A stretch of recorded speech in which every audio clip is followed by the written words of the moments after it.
Hi అండి అందరికీ. అందరికైతే blouse hand ఎలా కట్ చేయాలనేదైతే తెలుసు. కాకపోతే తక్కువ జాయింట్లు పడేలా ఎలా కట్ చేయాలనేదైతే ఈ వీడియోలో చూపిస్తున్నాను.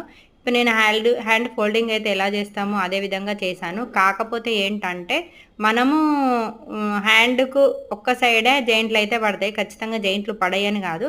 ఖచ్చితంగా పడతాయి. ఇప్పుడు నేను చూపించే విధంలో ఫోల్డ్ చేస్తే మాత్రం 2 సైడ్‌లు అంటే 4 సైడ్‌లు జాయింట్ చేయవలసి వస్తదనమాట. ఇప్పుడు నేను ఫోల్డ్ చేసినట్టు ఫోల్డ్ చేసి గనుక మీరు ఇలా మెజర్‌మెంట్ తీసుకొని మనకు హ్యాండ్ కటింగ్ అనేది చేసుకున్నారంటే చంకలో అతుకులు అనేది చాలా తక్కువ పడతదనమాట. అది కూడా ఒకటే సైడ్ పడతాయి. అంటే ఒక సైడ్ అంటే 2 లేయర్స్ ఉంటాయి కదా!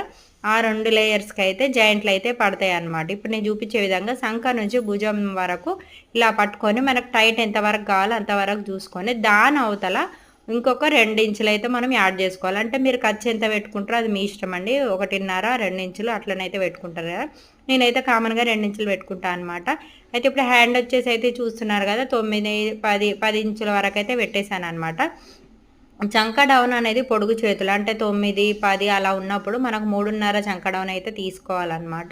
ఈ విధంగానైతే మనం గనక మెజర్మెంట్ తీసుకొని మార్కింగ్ వేసుకొని కట్ చేసుకున్నట్టయితే ఒకటే సైడ్ అయితే జాయింట్ పడుతుంది. ఇది ఆల్రెడీ బుగ్గ చేతులు కాబట్టి చిన్న చేతులే చూడండి ఇది కూడా చిన్న చేతులు కాబట్టి అయ్యో కింద లూజ్ ఎలా పెట్టాలనేది అయితే అర్థం కొంతమందికి అయితే కన్ఫ్యూజ్ అవుతూ ఉంటారు.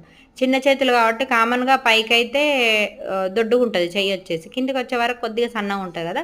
దానికంటే మీరు ఇంకొక హాఫ్ ఇంచా లేదంటే వాళ్ళు మీ దగ్గర ఉన్నట్టయితే మీరు మెజర్‌మెంట్ తీసుకొని కిందనైతే మార్కింగ్ అయితే వేసుకోవచ్చనమాట.